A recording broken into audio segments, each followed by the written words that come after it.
Happy Valentine's Day, everybody! Why is romance so hard to write? I've always been something of a hopeless romantic, yet I can think of very few romances, especially in recent years, that were entirely convincing. When you think about contemporary romance, what do you think of? Two characters who initially hate each other are forced to spend time together for some contrived reason or another, and then eventually realize for arbitrary reasons that they don't hate each other, they actually love each other. Oh, but they have to have a fallout first, then they can hook up at the last minute. People tend to make fun of love at first sight stories, but man, I'd actually love to see two people who like each other from the get-go, as long as that initial attraction is developed and explored. But apparently Hollywood isn't interested in developing long-term relationships, no. They'd rather wring every ounce of drama out of making you wait until the very last minute to see if your favorite couple is finally gonna kiss. Can we shake things up a bit, please? No? Okay, well, looks like we're gonna be here for a while, so in the spirit of the season, let's take a look at 5 couples who suffered for will they, won't they. Oh my god, I love Ross. I hate Ross. I love Ross. I hate Ross. Number 5. Aang and Katara from Avatar: The Last Airbender. I may have been a Katang shipper from the very first episode. The moment Aang laid eyes on Katara, I was sold. I'm weird that way. So after that initial connection, what did the writers do? Well, they decided to give us 3 seasons of unrequited puppy love, contrived misunderstandings, and ill-received advances. These two don't get their happy ending until literally the last shot in the show. I can understand ending the show with a bang. I can even understand why they'd have a hard time being together. You know, being in the middle of a war with bigger things to worry about and both being pretty young. But oh, did they have to rely on so many bad cliches? Katara turns Aang down so many times, it starts to get uncomfortable. I wasn't a Zutara fan in the beginning, but even I had to admit by series end that they probably would have made more sense. It's just a shame because Avatar got so very many things right. It's simply too bad that the romance wasn't as strong. Well, I didn't realize it was such a horrible option. Sorry I suggested it. I hate Ross. Number 4. Daphne and Niles from Frasier. Now here's an odd choice. Why, if you're going to set up 2 people as the eventual official couple, why would you start the series with one of them already married to someone else? Niles' wife, Maris, never appeared on screen, and descriptions of her became increasingly absurd and cartoonish. It got to the point the creators realized they could never actually cast Maris because no real human being could live up to this caricature they've created. Meanwhile, Niles spent his on-screen time lusting after Daphne, who's basically the anti-Maris. Warm, caring, full of life. Why wouldn't we want him to end up with her instead of Maris? The problem is that Daphne remained oblivious to Niles' affections for so long, so that when it came time for her to return them, she just kind of did, suddenly and without reason. One day he was just Niles, and the next day he was Niles, this great guy she couldn't have. Yeah, at this point Daphne was engaged, and Niles had already remarried, yet neither one of them had any problem breaking off these relationships for each other. Why so many complications? Why dance around the issue for so long? After they got together, they were cute enough.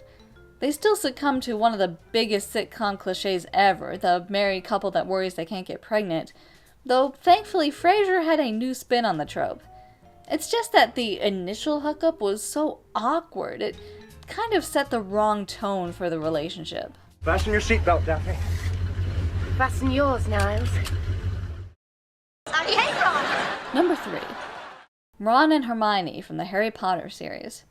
Alright, time for another embarrassing confession. I tend to become attached to potential couples very easily. If a writer teases a ship even slightly, I'm generally on board right away. So when Rowling started dropping hints about these two, I was all for it. I started rooting for them regardless of whether they made sense. And maybe there's something there, you know, they're opposites, they balance each other out. But they spend so much time in the books at odds with each other, fighting over these stupidest things, it starts to feel like maybe they wouldn't be so good together after all. You know, Harry and Hermione may not have always seen eye to eye, but at least they were always able to stay friends. IDK, maybe I'm reading this all wrong. I guess it is just another frustrating case where so many things in this series worked well. It's a shame the romance wasn't as strong. Next time there's a ball, pluck up the courage and ask me before somebody else does. I hate Ross! Number 2. JD and Elliot from Scrubs. I've never seen an official couple go out of its way to hurt each other the way these two do. It's amazing they'd still want to be together after all the physical and emotional abuse they both endured. Funny enough, the writers wanted to use JD and Elliot's big falling out from season 3 as the definitive case for why these two are so volatile and self-destructive, and would never make it as a couple.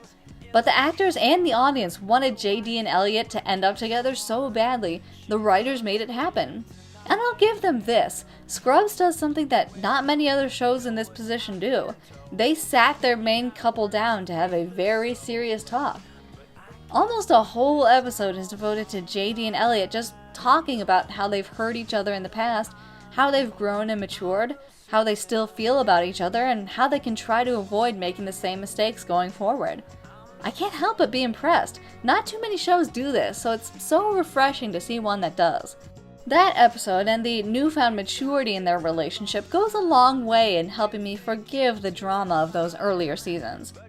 I guess in the end, we all hurt people we care about. All you can hope for is that you learn from your mistakes, so maybe the next time around you can get it right.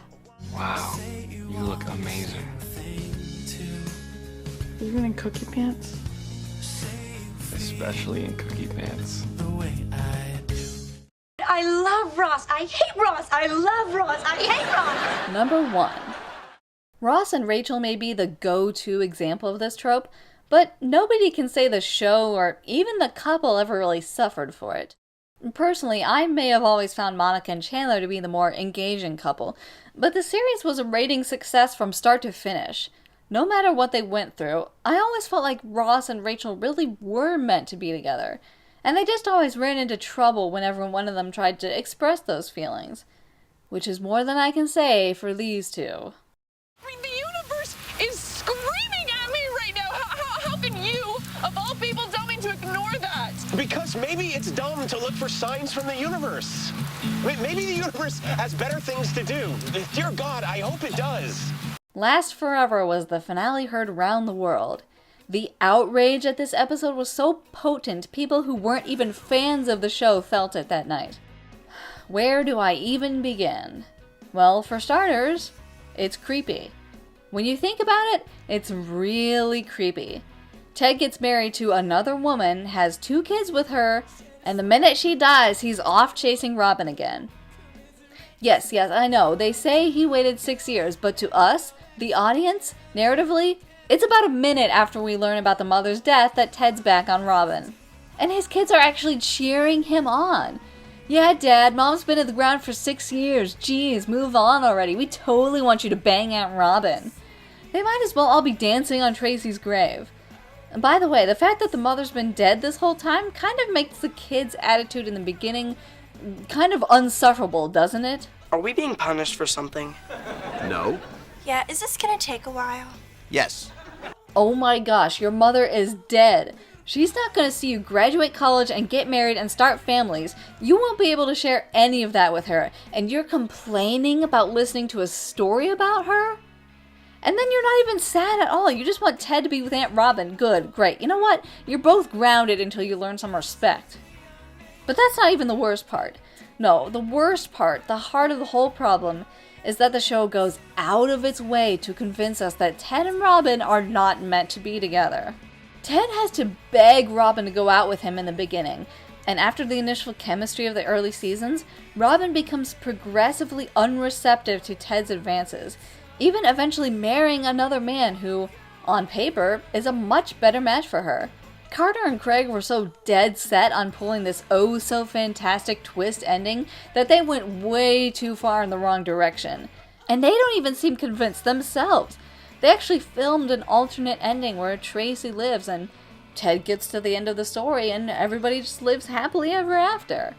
And it's that failure to commit that ultimately makes both of these romances fall flat. And this is the problem at the heart of virtually any couple that suffers for will they, won't they. If the writers know from the start that two characters are going to end up together, then their time is best spent showing us why, not giving us reason after reason to doubt the strength of their relationship. It will just end badly for everybody.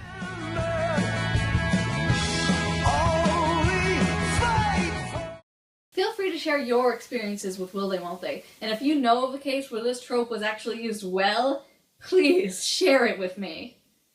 Thank you so much for watching, and as always, I'm Eternally Optimistic, wishing you a very happy Valentine's Day. 'Cause you're hot and you're cold, yeah.